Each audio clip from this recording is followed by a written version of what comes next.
Hola, buenas tardes. Sean bienvenidos a una nueva cápsula de análisis y reflexión de las diversas figuras jurídicas. En esta ocasión me gustaría hablarles de la prueba documental.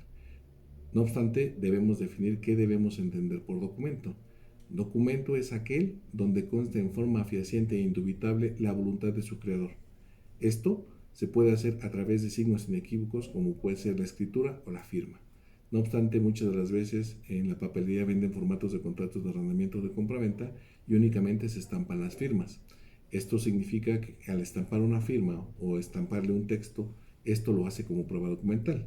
Esto no tiene que confundirse con los medios obtenidos por la ciencia y la tecnología, que son las fotocopias o las impresiones, porque muchas de las veces en los ofrecimientos de prueba dicen que ofrecen una copia simple y le ponen que es una documental privada, lo cual es totalmente equivocado.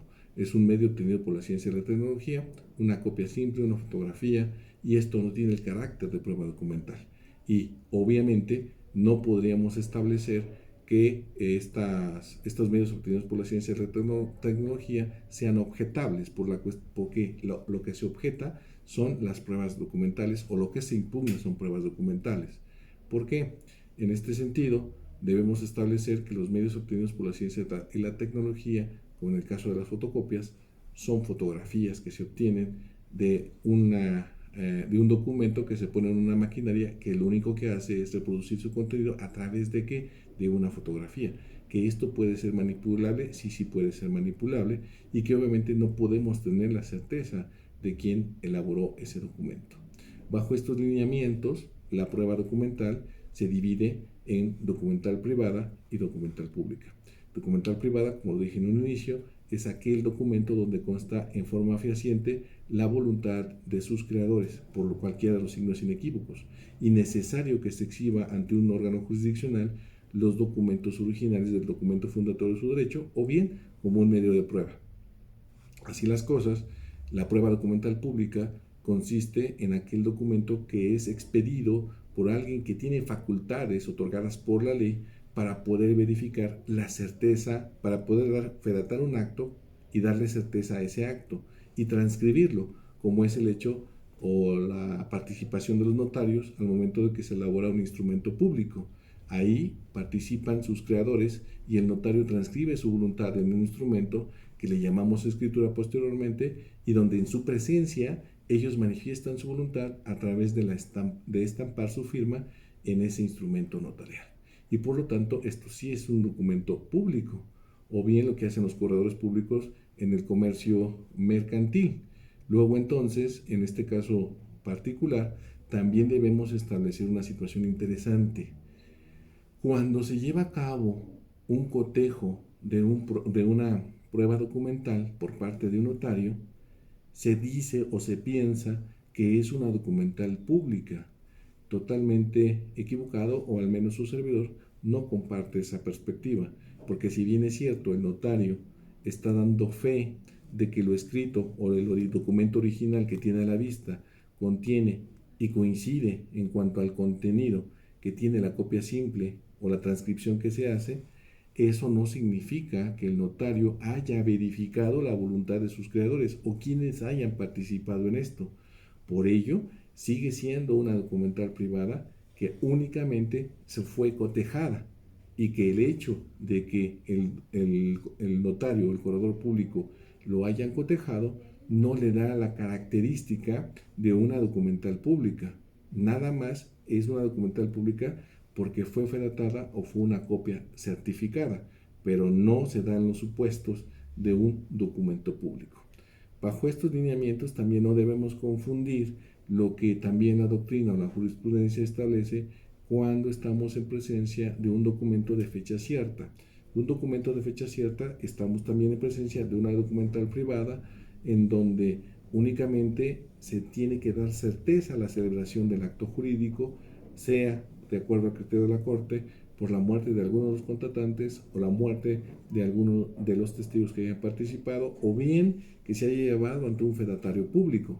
Al llevarlo ante un fedatario público pueden dar los dos escenarios que les acabo de decir, es decir, que el notario en su presencia haya verificado que ese acto jurídico se haya llevado a cabo en su presencia y donde verifica que los contratantes están estampando ante su presencia, previa identificación que haga de ellos, su voluntad, estaríamos sí ciertamente en un documento público, pero con esencia privada porque no es una escritura. Y en el caso particular del cotejo, estaríamos en presencia también de una documental privada, pero que se le puede dar tintes, nada más tintes, de una documental pública, pero que obviamente su esencia sigue siendo privado.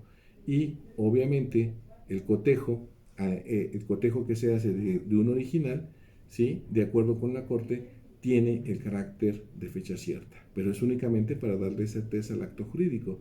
Pero ojo, esto no significa que es juris tantum. ¿Esto qué es? Que admite prueba en contrario. No es de jure, no es de pleno derecho. Por lo tanto, tenemos la objeción y tenemos la impugnación. ¿Qué se objeta y qué se impugna? Se objetan las documentales privadas en cuanto a su alcance y valor probatorio y se impugnan las documentales públicas en cuanto a su autenticidad. Esto no es óbice para que también se puedan objetar las documentales públicas solo en cuanto a su alcance y valor probatorio. Pero esto es definitivamente una prueba tasada donde el juez ya por ley de disposición legal, una documental pública tiene efecto convictivo pleno. Pero aquí viene el valor de que el juez le pueda dar con base a la concatenación del demás caudal probatorio. Al decir que hace prueba plena, no significa que por ese solo hecho ya vas a ganar tu pretensión o tu excepción. Necesariamente el juez tiene que hacer una reflexiva jurídica respecto de el alcance de los hechos y la prueba. Es decir, las pruebas documentales van a justificar ciertos actos o hechos, pero que necesariamente tendrá que estar vinculado con el demás caudal probatorio para que pueda proceder tu pretensión o tu excepción o tu defensa. Bajo estos mismos lineamientos, estableceremos que hoy la Corte ha evolucionado para establecer que aquellos documentos que cuentan con firma electrónica ya tienen el carácter de documental privada, pero aquí la situación es interesante porque no puede ser confundida con un medio obtenido por la ciencia y la tecnología. ¿Esto qué significa? Antes, lo que hacíamos era imprimir, por ejemplo, un correo electrónico y decíamos que era una documental privada. No, un correo electrónico, ¿sí? Para que tenga validez tiene que estar en el medio obtenido, es decir, en la computadora. Y en este caso particular, ¿sí? La Corte que dice para que tenga validez esta circunstancia de documento o tenga el carácter de documento privado o documental simplemente, necesita que tenga una firma electrónica. Si no tiene una firma electrónica el documento, no podemos darle el carácter de prueba documental y se quedaría en la categoría de un medio obtenido por la ciencia y la tecnología.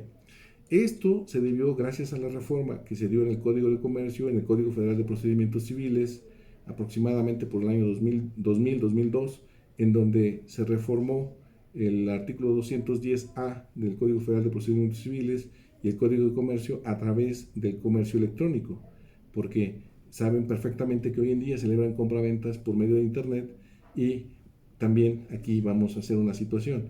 Por medio de Internet no siempre se hace una firma electrónica, pero sí puede celebrar contratos con firma electrónica cuando es el comercio quizás de mercancías a nivel empresas o quizás un comercio que se haga a nivel internacional de país a país. Por lo tanto, estas circunstancias necesariamente con el avance tecnológico la Corte también se pone al mismo nivel del avance tecnológico y dice, a ver, vamos a establecer que la firma electrónica le va a dar certeza a la voluntad de aquellos que hayan participado en un acto jurídico y que obviamente también nuestro Código Civil del Estado de México ya admite también esta posibilidad de que se celebren contratos por medio de firmas electrónicas. Luego entonces, estas firmas electrónicas le van a dar certeza y la calidad de prueba documental a aquellos contratos o documentos en donde se haya manifestado la voluntad de su creador. Luego entonces también necesita reunir otras características como son la fiabilidad, la durabilidad y la confiabilidad. ¿Esto qué va a significar?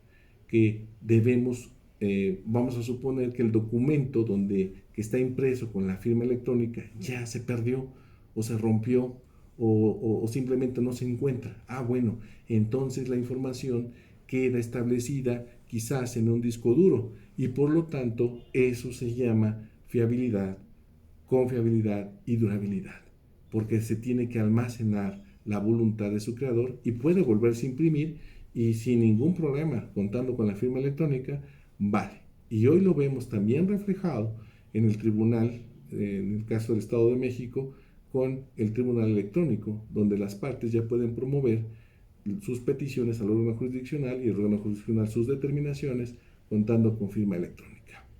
Pues muy bien, espero haber aclarado un poco puntos respecto a esta prueba documental y bueno, siempre quedamos a sus órdenes en el apartado de preguntas que aparece abajo de este video. Muchas gracias.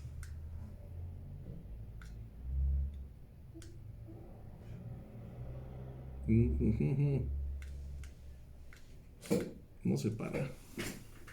Bueno.